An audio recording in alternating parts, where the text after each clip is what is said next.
By the way, everybody, we're videoing our meeting here. This is our camera. It's got a mic in it. It picks up everything in the room. And so when you talk, it will hear you. And also that picture is part of the camera. So, and, okay, we're good, Willie. So, and we've had a little bit of video, technical, audio, and camera problems.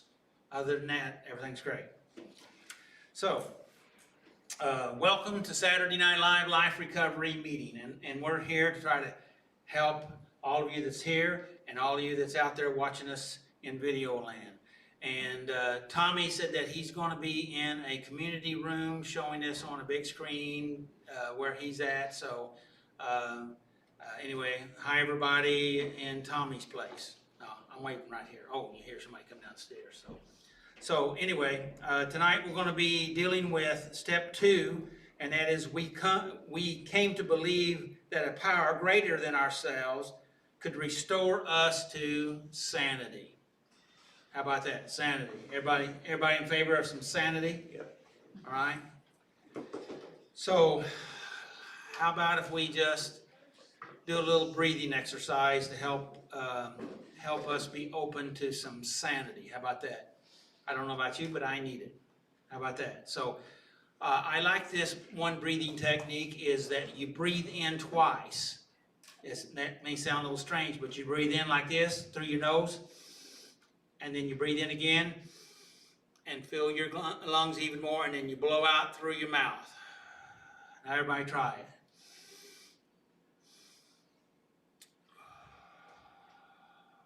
We want to do that at least 3 times.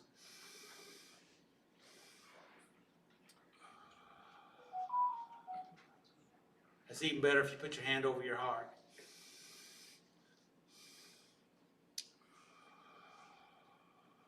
One more time, because I need it.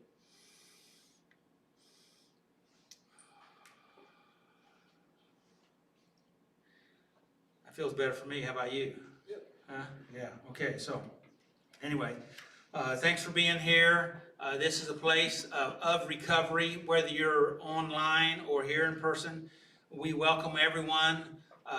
We are a faith-based recovery, but you don't have to be interested in the faith aspect of this meeting. As long as you're interested in recovery, you're welcome here. We believe that if you come in and we help you, then you may be a little more open to the faith aspect of it. So, but that's where we're at. So you're welcome. Welcome here. We're going to be talking about out of step 2, which I've already read. One of the parts that we're going to be having out of the Life Recovery Bible, which is a 12-step Bible, come to believe, out of Romans 1:8 through 20. And so we're going to be talking specifically about coming to believe, and we're talking about as it is in step 2 is we came to believe that a power greater than ourselves can restore us to sanity. I'm going to be talking about later about moving from thriving to moving from surviving to thriving, and 4 steps to start living your life in process. Because step number 2 in particular here is it talks about process. Okay, process. Now everybody loves process, right?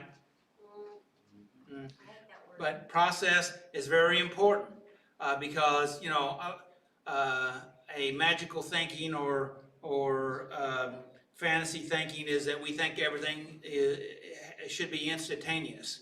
We're kind of in a microwave lifestyle. We want everything instant.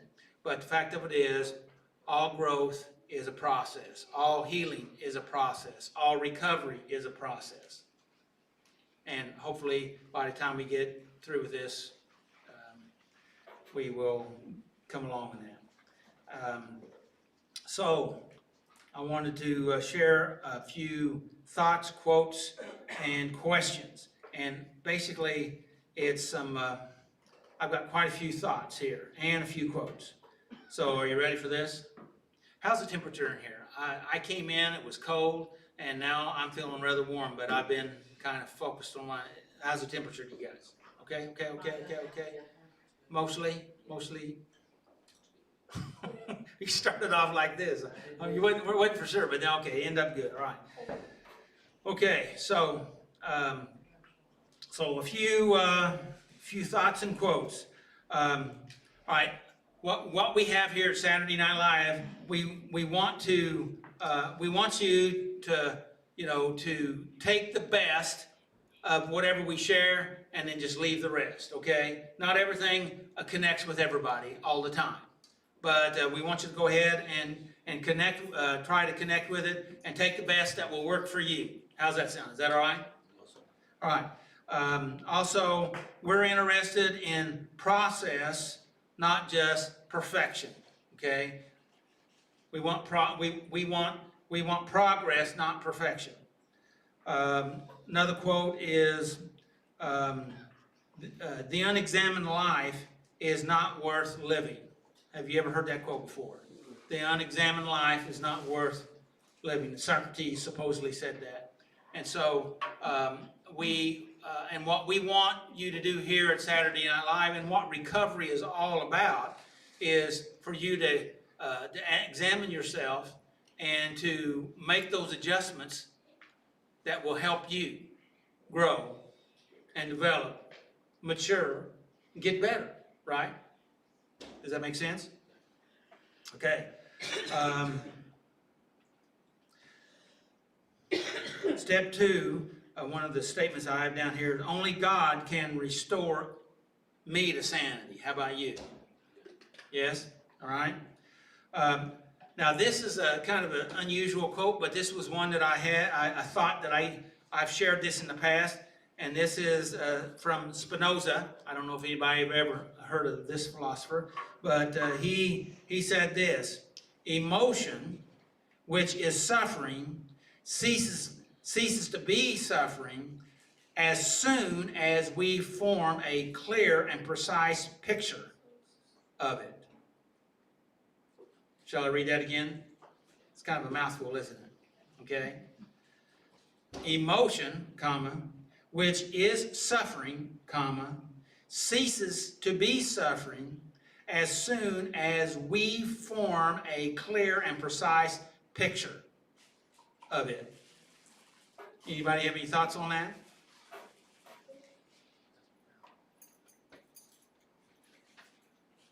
John, would you go ahead and take it down a degree in here? Yeah. Thank you. No thoughts? Anybody want to speculate what we're talking about here? Or would you just rather me say what I think it's saying?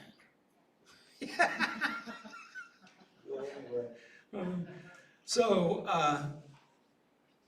starts off with emotions, which is suffering. Wouldn't you agree that our other than physical pain, most of our suffering is having to do emotionally? Wouldn't you agree with that? Yes. And so, and I really thought this kind of ties in with this step 2 here. So emotion, which is suffering, ceases to be suffering. So normally what we're suffering about is something that we're warring in our brain or in our heart, right, about stuff. Internal conflict, or we think that somebody should be different than we think they should be. They should act different, be different, and if they'd straighten up, my life would be better. Sometimes we have that kind of sick thinking, right? Right? And so, but when we get it ceases to be suffering as soon as we form a clear and precise picture of it. As soon as we accept reality the way that it is, then we're able to actually start to get better. Because if you're living in a non-reality, how's that going to work out for you? Because a non-reality would be a lie, wouldn't it? Yep. So you wouldn't be living in the truth, you'd be living in a lie. And how's that going to work out for you? So if you want to if you choose to live by the truth, you would then be wanting to live in reality. So when you get a clear and precise picture of it, then that means you start to get clarity. Does that make sense? Yep.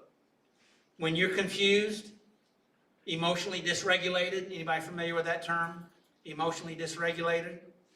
You get fuzzy-headed, overwhelmed, you're spinning out of control, you're in a state of rage or anger, or you can't think clearly, you're thinking things going on, but you're thinking, you're extremely, maybe even, I don't know why I'm thinking this but extremely paranoid about stuff. Your head's spinning, and that means things, you're dysregulated. That means, well, biologically and neurologically, what that means is your heart is in a particular rhythm, and your brain is in a particular rhythm, and they're not in the same rhythm. Does that make sense? And we don't really realize, but when we go into a calm state, we get in a peaceful state, we get regulated, which means we get synchronized mentally and emotionally. That's what we did a while ago when we breathed and we put our hand over our heart. We took a few moments, we breathed, and we helped ourselves become more emotionally regulated. Does that make sense? Okay? So that's kind of what we started off with. So when we have a clear and precise picture of it, then this suffering, because when we start getting clear, when we become able to have some peace, then that emotional trauma or fuzziness or overwhelmedness begins to start to dissipate. Does that make sense? Does that help anything? Or did I say so much that it just made it worse? Muddied the waters. Muddied waters? Okay, so let's go on. I got several others. Shall I go forward? Too much? Shall I stop? Okay. All right, William James is the father of psychology, and he said this: the greatest revolution in our generation is the discovery that human beings, by changing their inner attitude of their mind, can change the outer aspects of their life. What do you think about that one?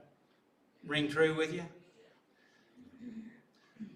The greatest revolution in our generation is the discovery that human beings, by changing their inner attitude in their minds, can change the outer aspects in their life. So would you say perception is everything? Does that tie into that? Yeah, well, absolutely. Yeah, it's perception. Your perception determines your belief structure. But the question is, I don't know exactly how to say this. It depends on, our perception is based on our past experiences, and also, well, here, I heard this quote today. Hopefully I can say it. Our daily actions act out our deepest beliefs, or we could call perceptions. Okay, does that make sense? Yeah. So we can have messed up perceptions, and then that causes us to think, feel, and act out on those perceptions. All right? That's the reason why choosing healthy people to be around, healthy information that you're involved in, changing people, places, and things that helped us to get dysregulated. You know what I'm talking about? People, places, and things that help us get dysregulated. Should I say that one more time? When we choose the people and places and things to dysregulate us. Because some people, I'm not saying anybody that's here or listen to me, but some people like chaos in their life. Well, they may not totally like it, but they're familiar with it, so they seem to choose it. Does that make sense? Yep. Hello. How are we doing so far? Have I redeemed myself any? Okay. So, should I? Well, I'm going to skip that one and come back to it. John Bradshaw. John Bradshaw is, he's passed away. He's been dead for probably 15 or 20 years. I really liked John Bradshaw. He said this, and he was speaking primarily about overeating disorder. But you know, well, let's just read the quote. He said that almost everybody who grows up in a dysfunctional family has an eating disorder. Or you could even leave out eating and say disorder. Right? Now, the question is, what is the definition of disorder? We've talked about this quite a bit. That's not saying that we have a mental health issue, even though mental health uses that terminology of disorder. Disorder is saying that you have a disorder, a pattern of thought. In other words, your thinking is screwed up, to put it bluntly. How about that? And if not all of us, as we have grown up, we've had trauma and we've had issues, and John Bradshaw talked about dysfunctional families that would definitely cause disorder and would cause trauma, which would cause disorder, because when you have trauma, they say that your brain is actually altered. Okay? It changes the structure of your brain. So there is mental or brain altering. And so your brain is, then it alters your pattern of thought. And one of the uniqueness that is the different, that makes each one of us unique is the way that we think. And none of us go through our brain the same way. Does that make sense? We have two hemispheres. We have 7 primary layers. But according to Dr. Leaf said here some time back, she said we have 200 different parts of our brain. So, and how we go through our brain and in the order we pass through our brain, because we don't go from just front to back or back to front or side, you know, we go through it in our own unique way. And when we have trauma, from what I understand, that can alter how we think. Does that make sense? Yeah. All right. And and that's the reason why it's so important to be able to deal with our life's traumas. Now, some of the issues we deal with here at Saturday Night Live is drugs, alcohol, cutting, sex abuse, gambling, overeating, you just name them. We try to cover, because we call this place life recovery, right? Because life is messy, and I don't know anyone that doesn't have an addiction. In fact, even Dr. Leaf says we're designed to have an addiction to God. What do you think of those apples? So what we have is we in life recovery, we have to deal with those. But the trouble is, our human response to problems, discomfort, is to try to avoid, hide, numb, or deny the problem. You know what I'm talking about? Hello? Am I talking to anybody out there? The rest of you are liars. How about that? If you want, If you didn't have a trauma before, now you do, right? All right. So anyway, that was what John Bradshaw said. So I think I'm gonna say this last one, and then I'm gonna get off of it. I've been working on a book by Pete Walker, and the book is Complex PTSD, and it's been really good. But he said this, and I put this quote down. He says that one of his people put this on their bulletin board. He says alcohol and other drug recovery is like dealing with a tiger in a cage. Period. Recovery from eating disorder is like taking the tiger out of the cage 3 times a day and taking it for a walk. Right? Now that's specifically tied to eating disorder because we all have to eat and that there is some conflict there. But the fact of it is, I think it holds a lot of truth to all forms of addiction because they're all around us all the time. And they're pushing on us. You know what I'm talking about? Hello? Hello.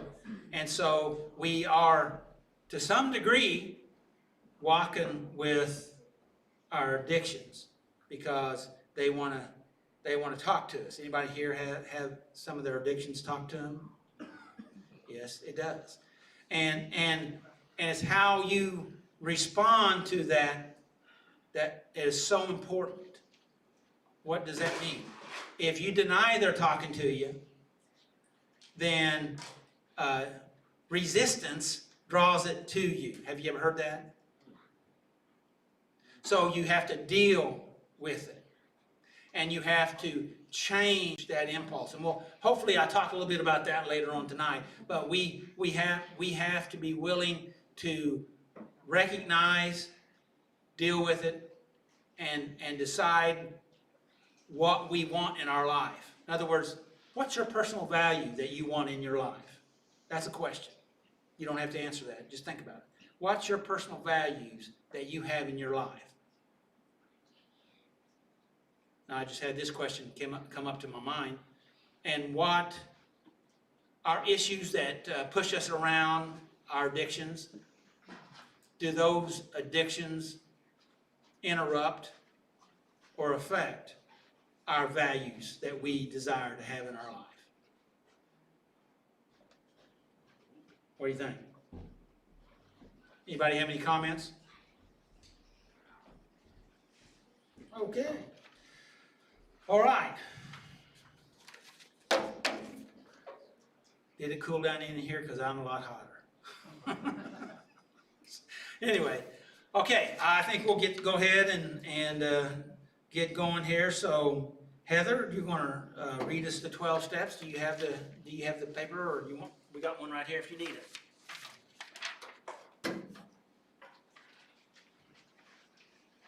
Everybody, welcome Heather.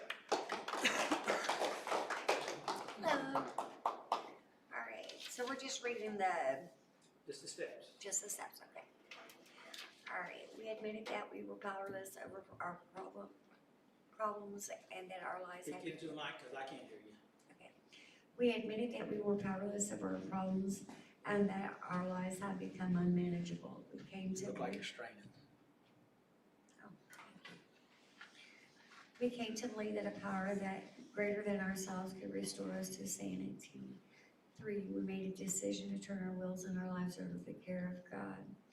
4, we made a searching and fearless moral inventory of ourselves.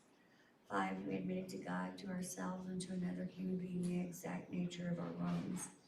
6, we were entirely ready to have God remove these defects of character. 7, we humbly asked God to remove our shortcomings. 8, we made a list of all persons we had harmed and became willing to make amends to them all. 9, we made direct amends to such people wherever possible, except when to do so would injure them or others. 10, we continued to take personal inventory, and when we were wrong, promptly admitted it. 11, we sought through prayer and meditation to improve our conscious contact with God, praying only for knowledge of His will for us and the power to carry it out. 12, having had a spiritual awakening as a result of these steps, we try to carry this message to others and to practice these principles in all of our affairs. Thank you.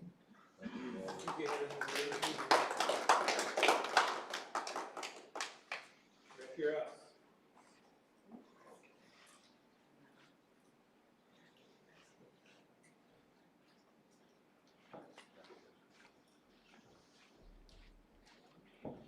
How's everybody doing tonight? Good. Good to see you too, buddy. All right, well, I'm gonna be going over step 2 here a little bit.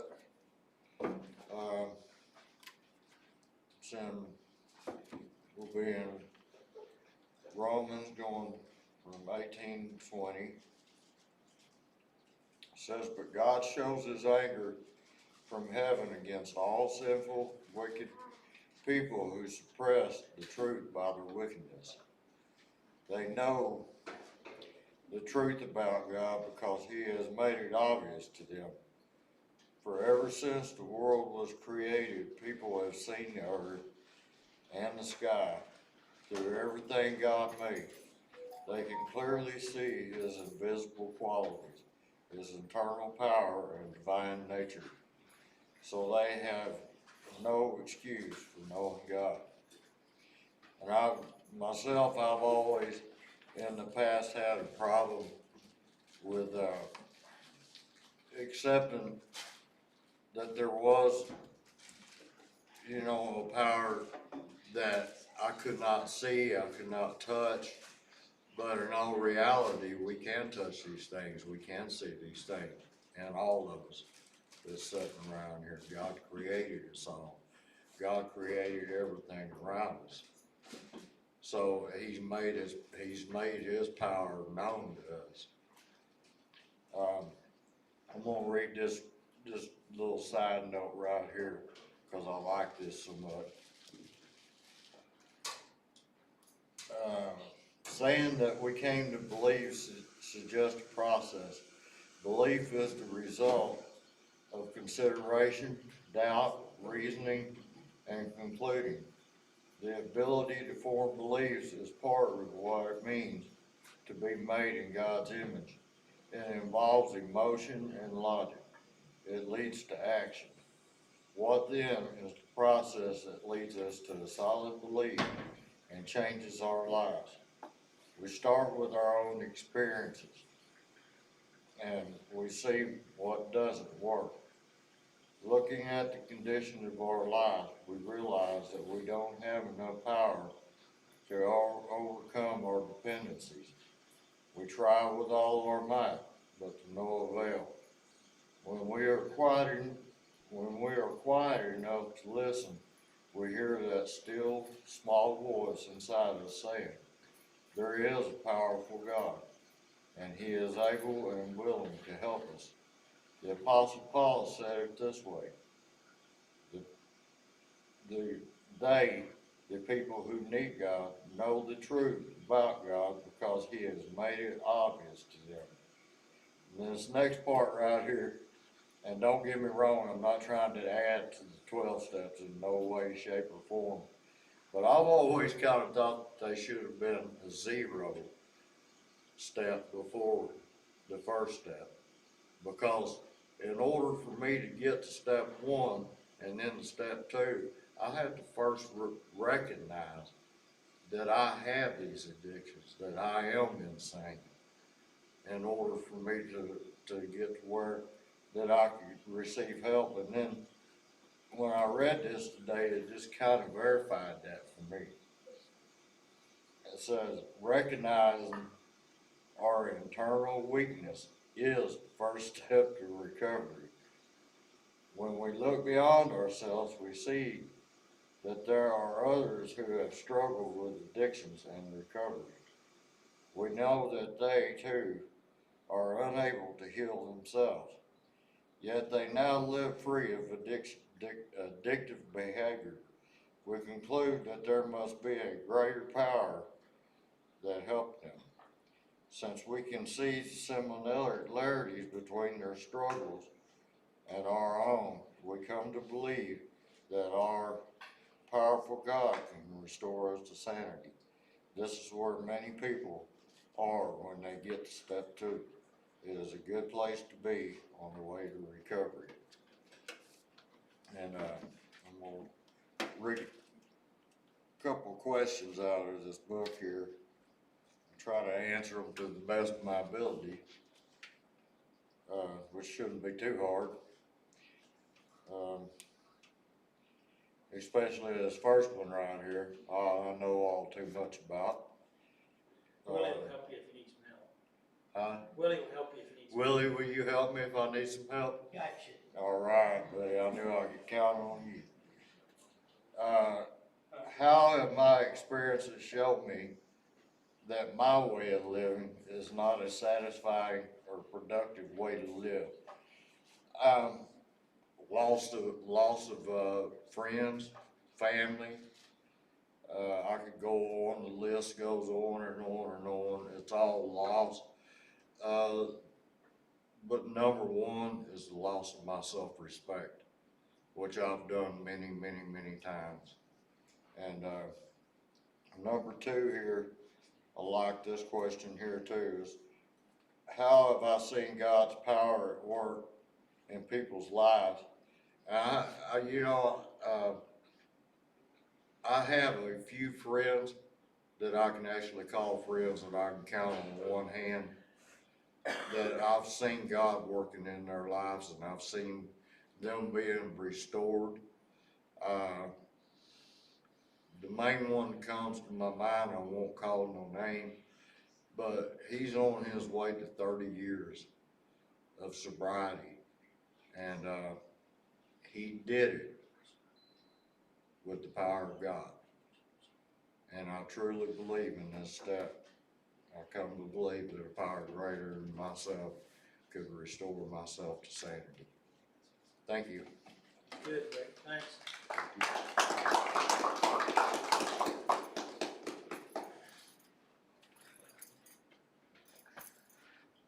That was good. As long as we can realize what we're doing wrong and that under our own power, we have no power to change it, but we need to let God in and let Him take over control, because when we control things, they go awry. But when God controls things, they go good. So as long as we will submit control to our higher power, we will be on the right road to recovery. We may slip up every once in a while. In fact, we will slip up every once in a while. But God is always there. He never moves, and He never changes. And He's always there for us to help us back up on our feet. Thank you very much. Hey, John, got a question? Yes. So how do we submit to His authority or power or guidance? Or how do you? How's that question? By realizing that I've got off the path. I realize that I pray continually. I keep in prayer. I do the best I can do, and if I slip up, I pick myself back up and go back at it again. So how do you know if you're not submitting or in alignment with His will? I have you for that, Doug. You're doing the reflection. People will tell me that they don't think people will let me know that I'm not, they think I'm not on the right path, and normally when people see things in you, they see things in you you don't see in yourself. And just need to pay attention to them and pay attention to God, and God will lead you back to the right path. How's He do that? Through, John. for me,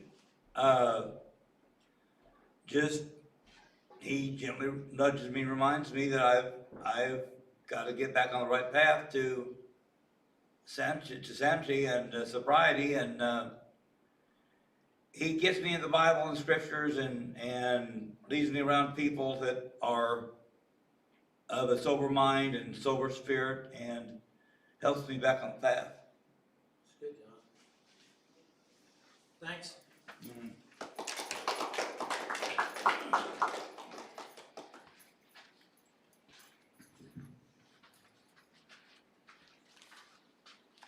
I like to come up here when I talk for a little bit, hope that's all right. Did it cool down in here, or am I just cooling down?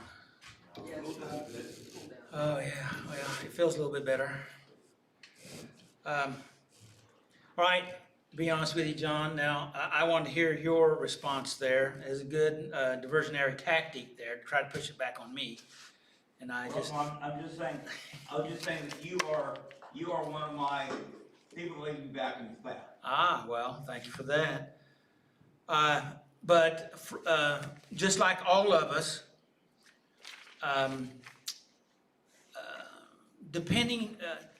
most of us probably in this room, now I don't know everybody in this room, but most of us are probably of the persuasion of being, I'm trying to find a tactful way of saying it, but let's just say it this way, maybe a little more hard-headed than some people. More persistent, determined, and so, that's not a bad thing. Okay, that can be a good thing when it's bent in the right direction, right? Hello, right? Bent in the right direction. And so when I asked that question about how does God lead John? Well, how does he lead me? How does he lead you?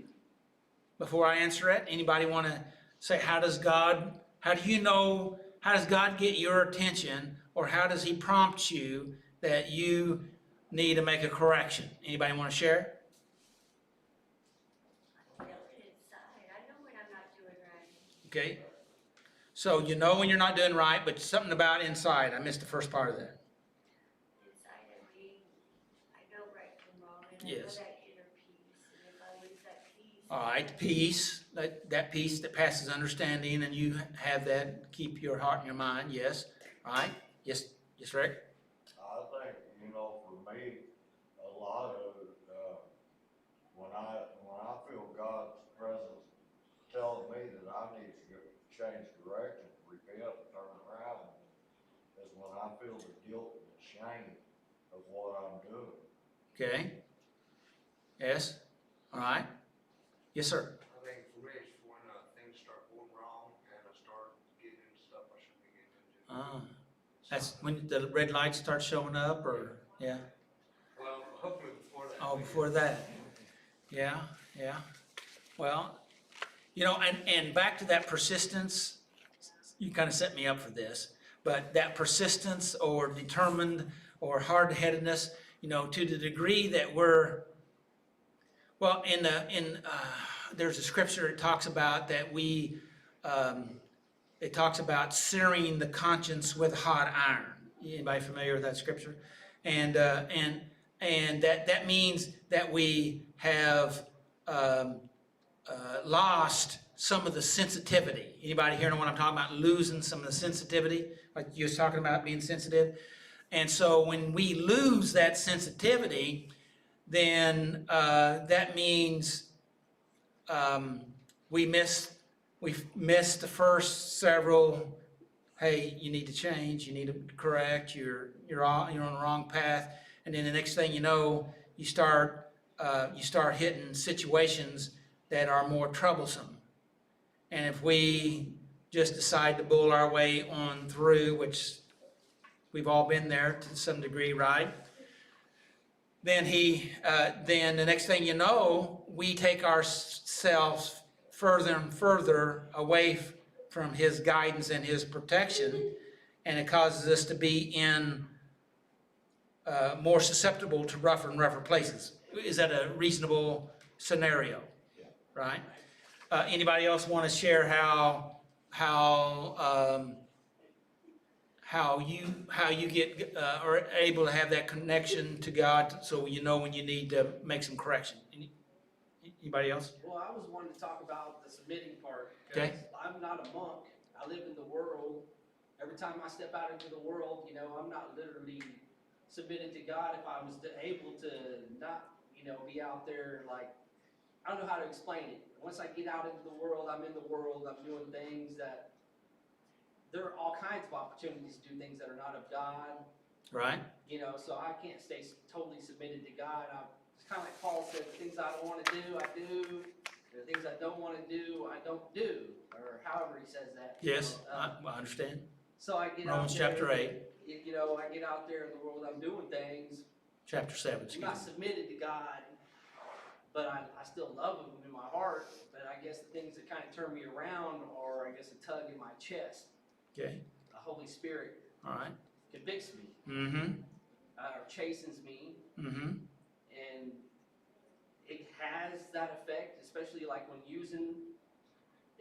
If I was to use and keep using, it sears in my brain. I just kind of cut off the Holy Spirit and just go on using. Once I got clean, my connection, I don't know, it got tighter again. okay, good. So, and I didn't want to lose that connection. Oh God, don't take my Holy Spirit from me. I Right. guess, I'm not saying my salvation, but my Holy Spirit, like I want to keep my connection tight. I don't want to have a seared conscience. Right. I want to do what my flesh wants to do, but I don't want to be separated from God. Right. How'd that work out for you? It doesn't work out all that great. Yeah, okay. So that means we have to make some healthier choices, wouldn't you agree? Right. So that goes back to that value statement that I mentioned a while ago. What is your life values? What do you want to have in your life? Do we want to have pleasures? And there's nothing wrong with pleasures unless they are toxic pleasures, right? And trouble is, that's what got most of us in the place that we were at, right? Right. So what we have to do is to have those toxic pleasures, that takes us away from those values that we have, Yeah. or that we want to have, or we'd like to have, or we believe we should have. So, Right. anybody else? So, I don't think there is, so I didn't he didn't choked up on me, so anyway, we have, my answer here is, and I want to go back to what Heather said here, that I believe we all know right from wrong. It's just what choices we convince ourselves that is okay to make.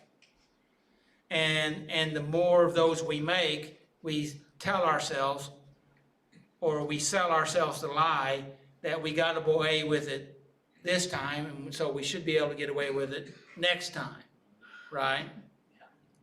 But sometimes the next time doesn't work out so well, right?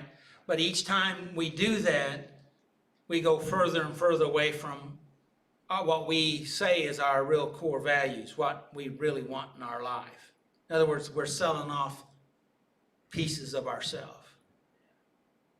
But we're not really aware of that. Because it kind of reminds me of Esau and Jacob, where, was it Esau and Jacob?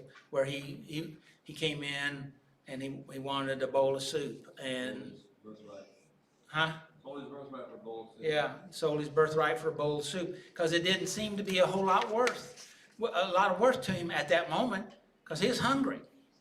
Right? So he fed his stomach, but he affected his future.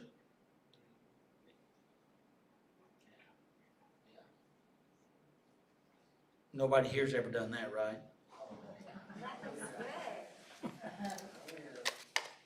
So what we have, and that's what recovery meetings, and hopefully Saturday Night Live recovery meeting is about to help us to give us a chance to give us a breath of spiritual fresh air to help us to regain some stability and to rethink what I want to do and help to reset some of our thinking and our choices so that we can do that. Now, the trouble is, yes, we're going to make some wrong choices, but when we know we've done wrong, that's when we need to try to take action to set it right.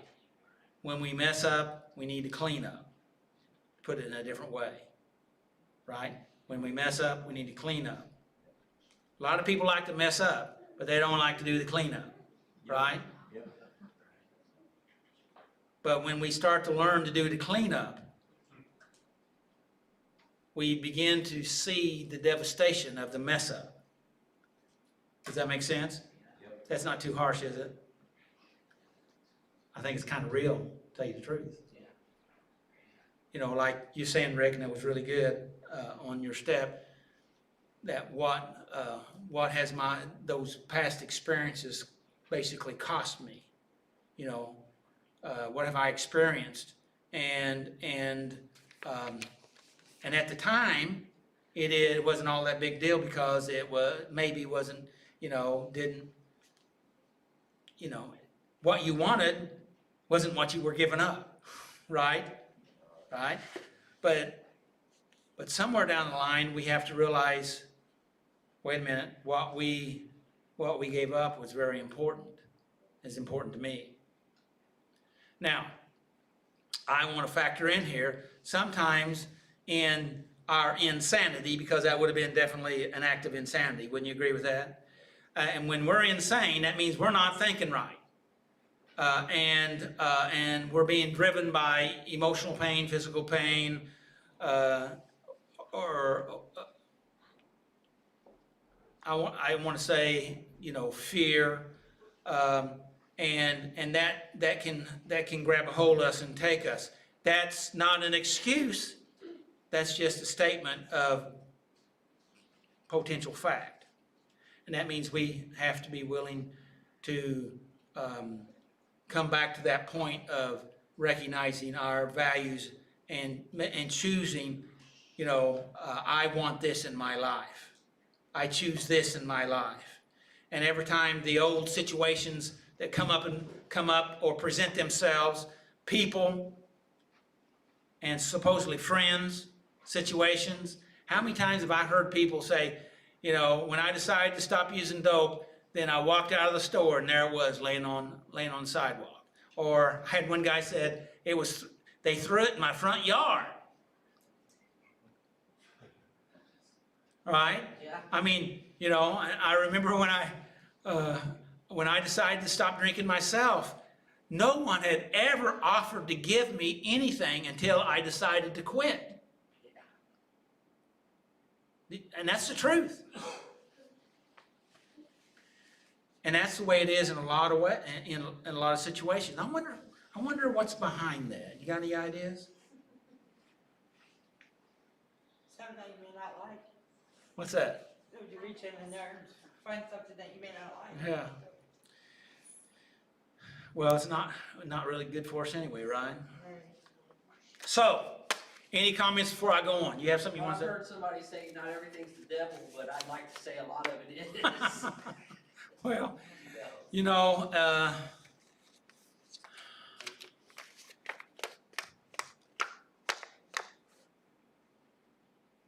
Well, like Apostle Paul said, what you refer to out of Romans chapter 7, that I would do, I don't do. So we know, and that I do, I don't want to do. O wretched man that I am, who will deliver me from this body of death?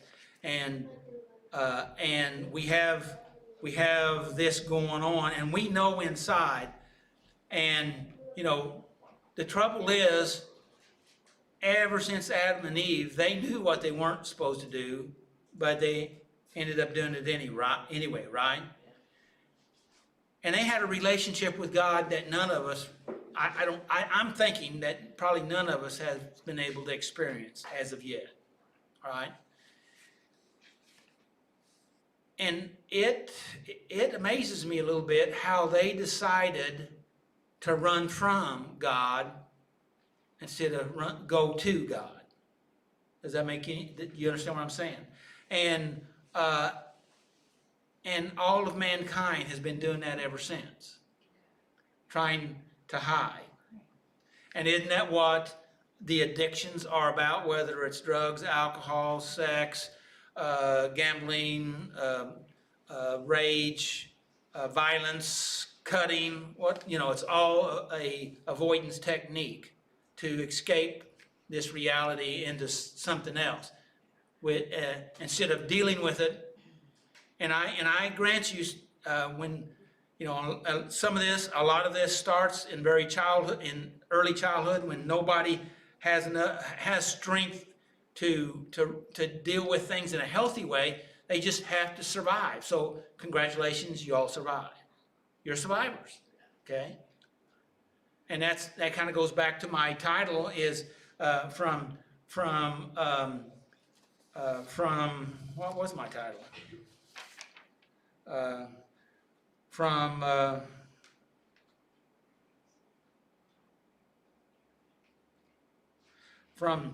surviving to thriving. And so, we have to survive. And we need to, when we have less power, you find whatever will work. But the trouble is, when we're young and we find something that works, then we use it for everything, right? How many people have told me, well, they started me on pills when I was 6 or 7, and I started drinking about the same age, and then I started smoking before I was 12.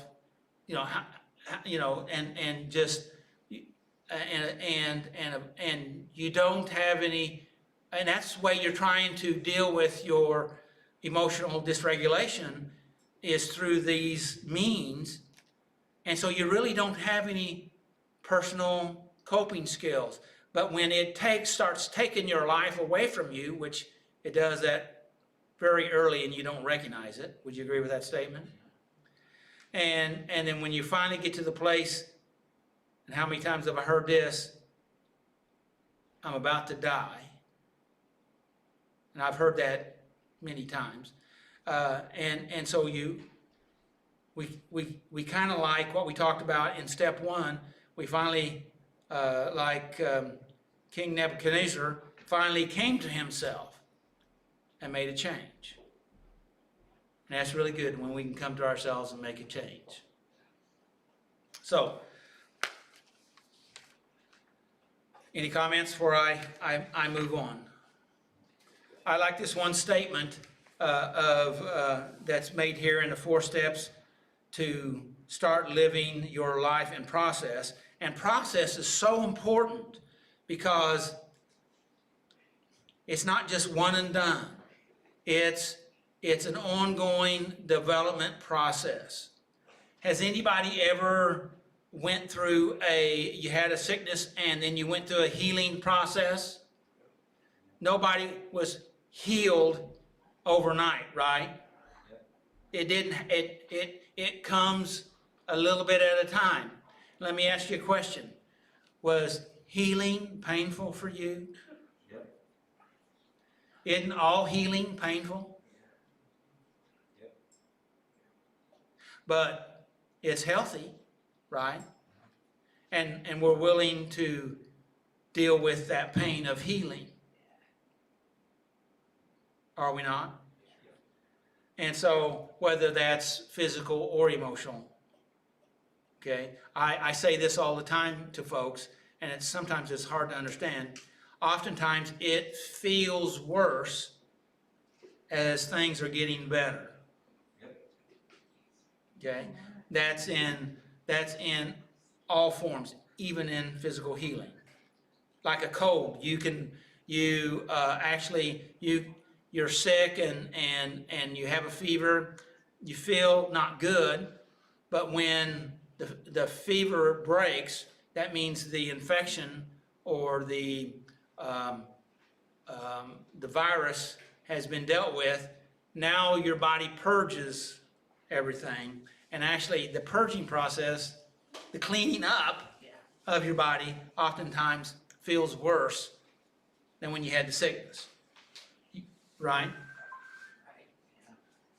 I wonder if that ties in with our recovery process. I wonder if it ties in cleaning up our life process. I wonder if it has anything to do with our relationship process. You know, cleaning things up sometimes is hard, but it's healthy. It's important. You know, what we mess up, we need to clean up.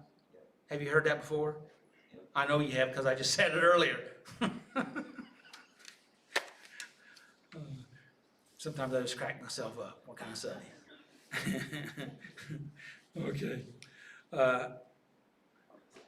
Anybody familiar with a labyrinth? That is, sometimes you have seen them like in England, where they make them out of hedges. We oftentimes around here, we call them mazes, but there's a difference between a maze and a labyrinth. A labyrinth, they say, is you can make your way through a labyrinth if you continue to keep walking forward, because eventually it will lead you to the center. But you have to keep walking forward. Now, a maze has dead ends in it. Okay? Now, if you get twisted up in either one of them, you can end back up where you started, right? Yep. And that kind of reminds us of a recovery process, right? Sometimes we get going and then we think I'm back at that same spot. But you know, just because it feels like we're there, that doesn't necessarily mean we are in that exact spot, because you've learned some things. You've grown, okay? And maybe it's just an opportunity for you to deepen or embed those things that you've already learned. In other words, put them to work, practice them, do it again. Does that make sense? I mean, if you've ever played sports, they have you do the same practice routine over and over and over and over, right? Wonder why they do that. So it gets ingrained into your mind. Yep. So it gets embedded into your non-conscious. Gets to be seconds of breathing. Right, where you don't even have to think about it. You're just able to make those healthy reactions. Okay. The importance of focusing on the process is the importance for focusing on the processes for positive change. And this, one of the points that I want to make sure that I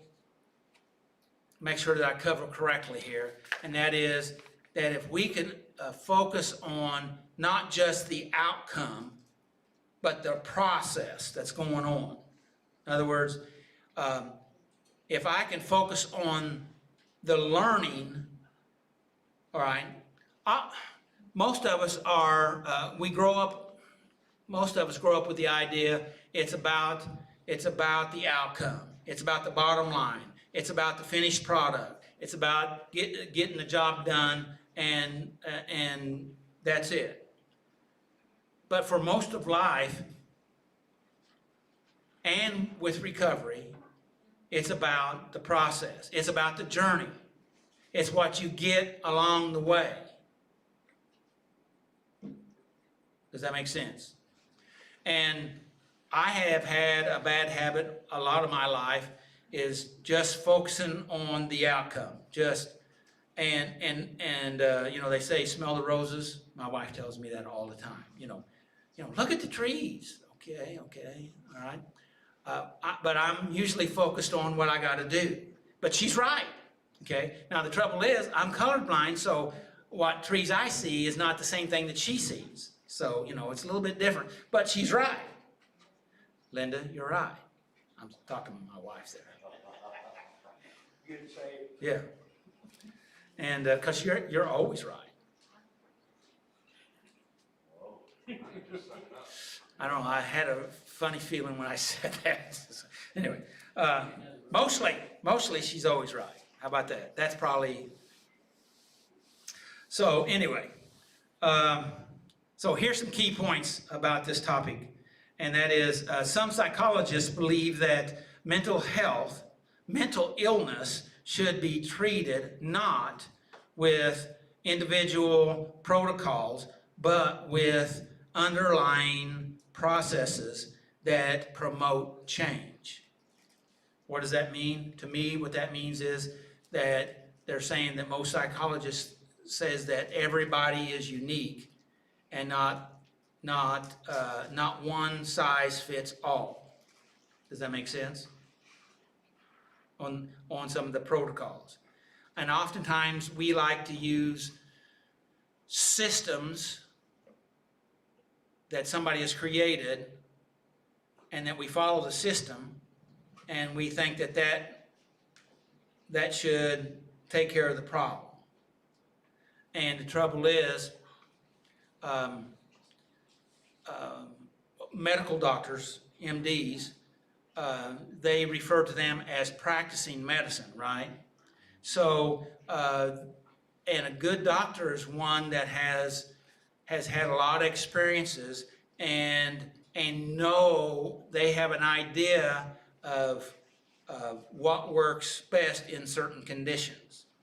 Not just what the reps say, but what they have experienced in their own behalf. So that's process. Does that make sense? Okay. Another key point is focus on process over outcome can help people become more present and adaptable. Okay. The idea here is that we need to focus, and which I've pretty much already talked about, we need to focus on the process. See, because if we're focused on the outcome, then it's all about the end. But the thing of it is, there's a lot of stuff that happens. And I don't know if I'll get to it tonight, but if we can, that's the reason why when people come to me and they say they've relapsed or messed up, or they use the other various terms, and I ask them, well, what did you learn? Have you ever heard me say that? Or maybe have I ever said that to you? You don't have to answer that. But what did you learn? What have we learned here? What did you learn here? What did you get out of that experience? Or some variation of that. And what I'm trying to do is focus on the process. Not just that you did something wrong, but we learn from that process. And that you have some benefit from that process, because if it's all about a particular outcome, then you sometimes you can lose heart or give up because you don't have, you miss the benefits of the process along the way. Does that make sense? Okay, it's kind of like dieting. If you're dieting and the scales are not going down, you often says, well, if the scales are not going to go down, I'm just going to quit, right? That's a oftentimes normal reaction, right? But if you look at the process and say, well, my value is that this is what I think is good for me, that I need to do this for my health. It will affect my ability to enjoy life more, have better relationships, have a better health, and in the process should lose some weight too. And if those are your values, then you're able to focus on the process along the way to help you keep in your desired journey that you're on. Does that make sense? Any questions on that? Does that make sense? Right. So focus on the process, not the outcome. okay? You're able to be more present and adaptable. Key point number 3 here is people can develop a process-based approach to life by tending to the moment at hand, defining the big picture, and savoring the journey. This is a very important point here, and that is that, again, this goes back to what I was kind of saying a while ago, is being in the moment, recognizing that right now, I choose to stay in the process, okay? Let's say, I don't know, I heard this illustration. I'm going to try to throw it out here, and it was talking about a lot of times if you tell people that you're dieting, sometimes, but not all the time, they'll want you to go ahead and say, well, you can cheat a little bit, right? But if you're in a situation where people are drinking or doing other things, and you say, and they offer to you, you say no, and they say, oh, come on, one won't hurt, right? Right? That happens. And the fact of it is, but if you were to say, I gotta be gluten free, or it messes me up bad to someone, oftentimes they recognize that and they appreciate that, and they won't shove a piece of bread in your mouth, right? Or try to get you to do something, and that's just kind of a weird way our society looks at things. Would you agree with that? So what we have to do is we have to make a healthy choice for ourselves. Wouldn't you agree? We have to learn what we can do and what we can't do. Particularly in recovery, we have to avoid people, places, and things, right? And you mean just early in recovery, after the first couple of days, and that's okay? Well, probably it's going to be a little longer than that, right? It may be way longer than that. But the fact of it is, we have to make healthy choices for ourselves. And if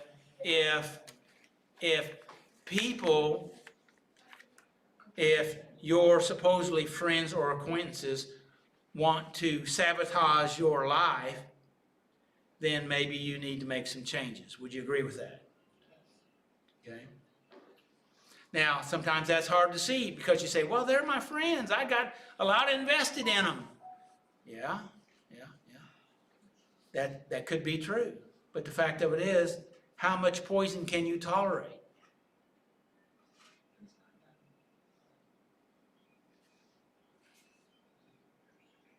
Is that too hard of a statement? How much poison do you want to tolerate? An old statement came to my mind just then about, I can't pull it up. It has something to do with, I choose not to be around, it'll come to me maybe later. So anyway, it's been a long time since I've thought about that one. So anyway, those are, we need to identify the big picture. What is it you want to have in your life? And does this get me closer, or does it take me further away? What I often tell people when they're in the midst of a decision, I say, play the movie forward. See where it takes you, right? How many of you have that skill to play the movie forward? See, play that movie forward. Is that where you want to go? Is that where you want to end up? Then you need to change. You need to change the movie, right? And you have that power. Isn't that great? You get to focus on where you want to go. And whatever you focus on, gets stronger and bigger. And you get to choose. You just need to make healthy choices. Is it easy? No! But it's healthy. Right? Am I telling the truth? Yes. Okay. How much of this? Oh, yeah. Does that say 8:15? Is that what that says? 8:14. Okay. AI 14 and a half. Okay.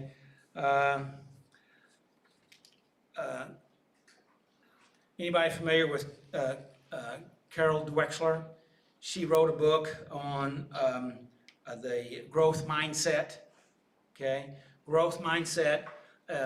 She refers to is they did some research on smart kids and that they said that was smart.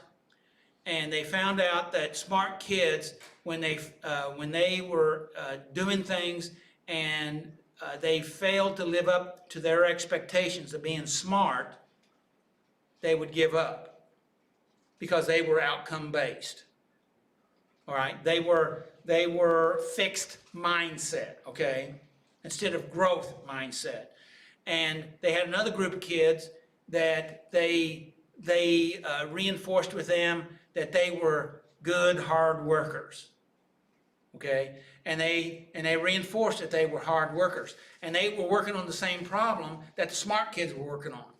But the kids that were, and I think this was some research done in England, and they continued to work on the problem when the smart kids quit, okay? Because they were reinforced with the process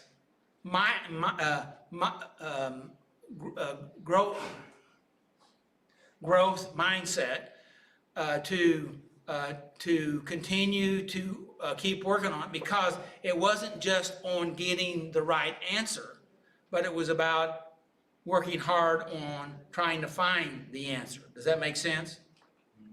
And so what we have to do is not have a fixed mindset, according to Carolyn Dwexter, that she says we need to have a growth mindset, and that is that whatever the situation is, I can grow through this. Whatever the problem is, I can grow through this, okay? And oftentimes I say it about myself is I may not know the way, but I'll find the way. God and I will work this out, okay? I remember when my dad was dying, and some people called the hospital, and they said he had I think it was level 4 cancer or something like that, and basically said he was terminal. And they said, "Well, what are you going to do?" I don't know. It seemed like every phone call kept coming in and said, "What are you going to do? What are you going to do? What are you going to do?" And I decided to tell him, "We're just going to deal with it. We're just going to deal with it." And there was part of me that wanted to get mad for him asked that, but the fact of it was, maybe they were doing me a favor by helping me reinforce that we're just going to deal with it. And Dad lived about another 9-10 months, something like that, and which that was about 8 months more than they said he would. And so, but the fact of it is, we dealt with it. We dealt with it. We dealt with it. What else is there to do but to deal with the stuff that's in our life, right? Well, there is something else we can do. Is we can avoid, we can deny, we can zone out, we can hide, we can numb out, right? Okay. Now, I don't want to be too harsh here, but you know, we are designed this survival mechanism with our amygdala to try to avoid pain and seek pleasure. I get that. That's a survival technique. But the trouble is, if we stay in survival, we'll never thrive. Right? If we always avoid the hard stuff, then we never grow. We all want growth, we just don't want to deal with the pain. Am I getting closer? And so we have to be willing to step into the hard stuff and deal with it. That's what taking responsibility. That's what maturity is about. That's what cleaning up our side of the street's about. If we mess it up, we clean it up. That's what that's about. And that's tough stuff. But the fact of it is, as we begin to do that and practice that, has anybody here found that it does get easier? Okay? It does get easier. And as we grow, then our world begins to expand, because we shrunk it all the way down to almost nothing before. You know what I'm talking about? And we did that. I think maybe we did that unconsciously on purpose. So what we do is we take responsibility, and as we make healthy choices, our world begins to enlarge. And then we're able to start to live again. I had a woman one time that she told me, she said, when I went into the jail, all I saw was darkness all around. No color. She was in there for a while, she said, but when I walked out, at the same door she walked in, she was shocked because she could see color. The sky was blue. The grass was green. There was flowers in the courtyard. The clouds were white. And she was so shocked because she could see color. It wasn't because the outside changed. It was because she changed. Her perspective changed. There you go. And I had a person, I think it was just this week, said, you know, I'm getting better because I can start to see color now. You know? And that may sound really strange to you, but if you've been in a dark hole before, and that's not a concrete hole, okay, necessarily, but we're talking about figurative hole that you know, the darkness has squeezed in on you. But let it be known, the sun has always been up there, even though there's been a cloud over it. And that cloud, you can poke holes in that cloud, and you can start to let some sunlight in to your darkness. What do you think about that?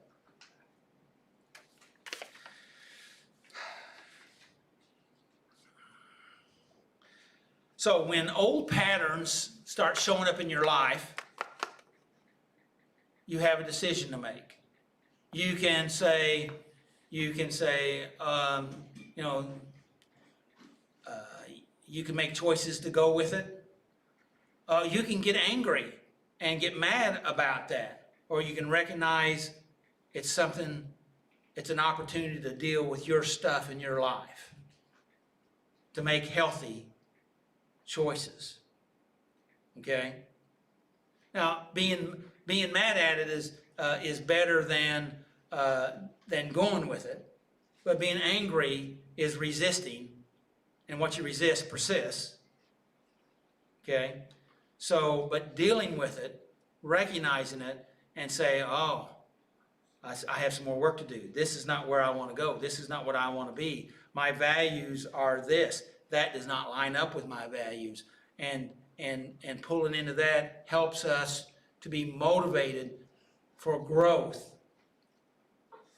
Okay? We're talking about growth. And if you don't grow, then you don't change. And if you don't grow, then you're shrinking. You following what we talked about a while ago?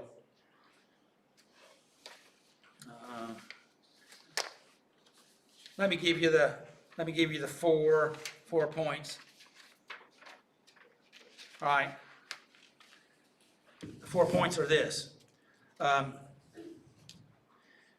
Tend to the moment at hand. That's the most important moment you got, is to tend to the moment at hand. You got to be in the present. Does that make sense? Okay? Point number 2, you try zooming out from your life to gain that perspective that you were mentioning a while ago. Broaden your perspective about what's going on. That my life is bigger than this little problem that's going on. It feels like a big problem, but if I back up far enough, I can gain a different perspective, and I can see that it's in the context of everything that's going on. It's a small problem, and we'll deal with it because your perspective has changed. And I like what Einstein said. He said that when he looked at the universe, the question was is the universe friendly to mankind? And he said when he looked at the universe, when he looked at everything that had to go right for life to exist, he concluded that the universe was created to be friendly to humankind. Because there's so much that has to go right. And there's so much that goes right in your life, even though you may be fixated on a problem right now. Does that make sense? Now, that means the problem's not important. Doesn't mean it doesn't have to be, it doesn't have to control you. You need to back up, gain perspective, zoom out, so that you can have the ability to master the problem instead of the problem mastering you. Does that make sense? I know that's hard, but we got to start someplace, right? Okay. Number 3, look for themes. Okay. I say look for patterns. Okay. Look for how things things keep showing up and they keep coming the same way. I had a guy here a week or so ago that says, I don't understand. Seems like I've had 3 girlfriends and I don't understand, but all 3 of them are cutters. Why is that? He asked me. They're cutters. I said, well, that's kind of interesting. Sounds like a pattern. And they're different. And it has to do with you.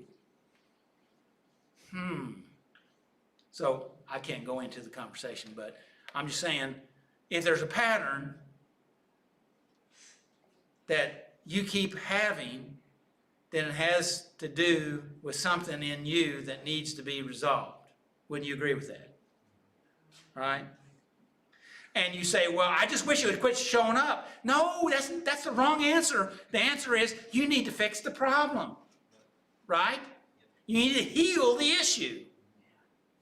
And when it's healed, it affects the dynamics of the universe. Because when you change, it affects everything. Right? Okay. Number 4, savor the journey. What does that mean? Savor. Savor is to enjoy, to spend time with, taste it, feel it, enjoy it, be with it. Savor the journey. Enjoy it. And I remember Tal bin Shahar. He's a professor. He was teaching at not Cambridge, but one of the Ivy colleges. But anyway, it doesn't matter. Harvard. There it is. Harvard. Everything's in there. It just takes a while for it to come up. And so he had this class that he was teaching at Harvard, and he kept talking about savoring the journey, and this was several years ago, and that's not a word that's been in my vocabulary, really. You know what I mean? And so I had a hard time connecting with it. But as I was studying this the last couple of days, I was looking at this savoring and enjoying and partaking and spending time with, being in the moment and smelling the roses, looking at the trees, enjoying the dogs playing in the yard or the grandkids fighting or whatever they're doing, savoring the moment, that helps you to be in that, even in the midst of uncertainty. You're able to look into those things and find some things that you can savor. Another way of saying it is be grateful for. Gratefulness.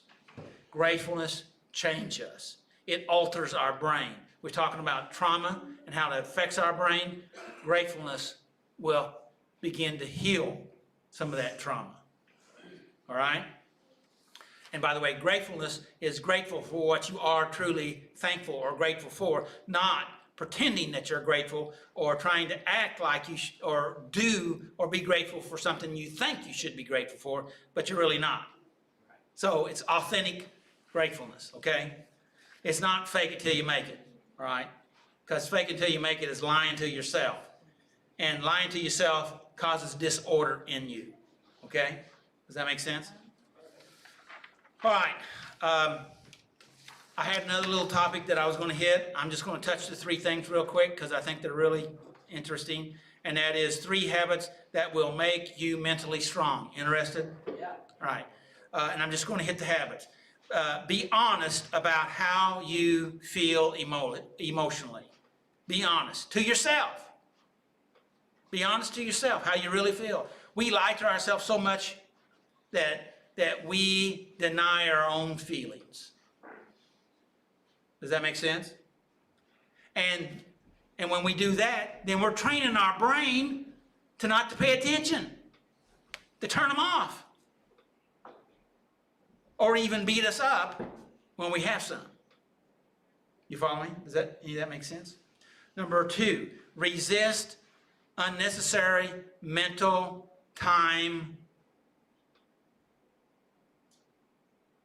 travel. Okay? Resist unnecessary time travel. What does that mean? We time travel all the time. Do you know that? We look in the past, we look in the future. And oftentimes we spend more time in the past and the future than we do in the present time. Right? And a lot of that would be unnecessary. Now, not all that time travel is not unnecessary, because we can learn from the past. That would be necessary, learning. Or we can try to look into the future and see what things we can do. But you can increase your anxiety and worry about all kinds of things in the future, right? So there's appropriate time travel. But the trouble is, most of us spend too much time in that time travel that's unnecessary, or what some would call fantasy, or denial, okay? Number 3, and we're talking about 3 habits that will make you mentally strong. Number 4 is distinguish wants from values. We've been talking a lot about that tonight already. What you want and what you value are not necessarily, it is not the same thing. What you want, sometimes what you want is not good stuff. And what you value is what you really want. And that's what Apostle Paul was talking about in Romans chapter 7, that I would do, I don't always do. I know when I miss the mark, I push towards the prize of the high calling of God, okay? That's where I want to go. But sometimes we all stumble, right? And if we know where we're going, then we continue to go there. But we can only do that when we recognize that's what I really, really want. The question is, what is it? What is your value? What is your life value? What is it that you really, really want? And if you can focus on what you really, really want, your reticular activating system that you have in your brain will go to work for you and help you to get it. But I caution you, make sure what you want is healthy and lines up with your values. Questions? I just had a statement about process. I've noticed that as times went on that I've been clean, I've had more people outside of me tell me about my progress than I've noticed about it. Like, I feel like I'm not making any progress, I'm just not using it. But my life is different.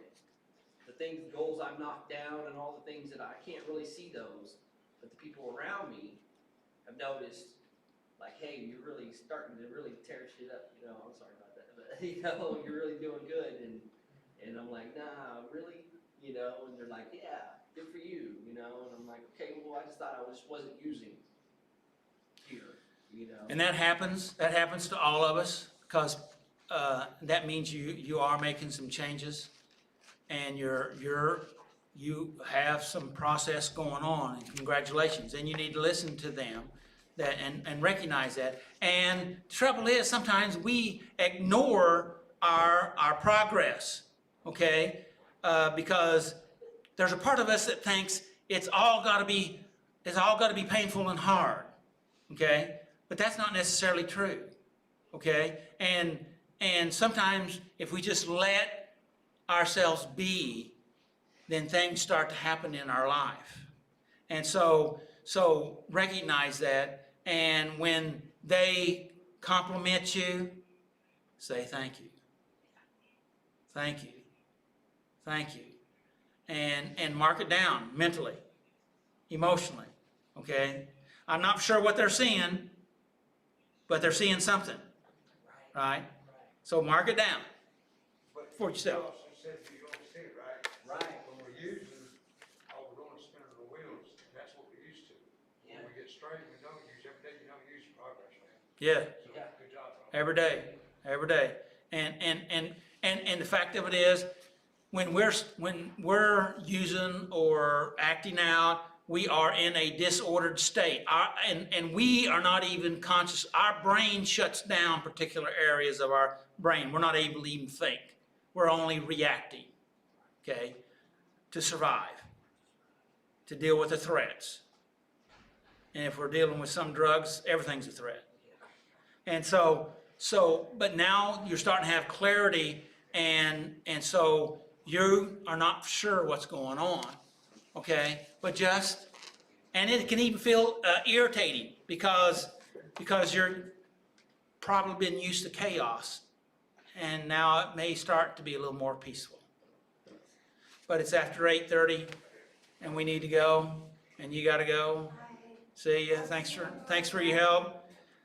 And any other questions?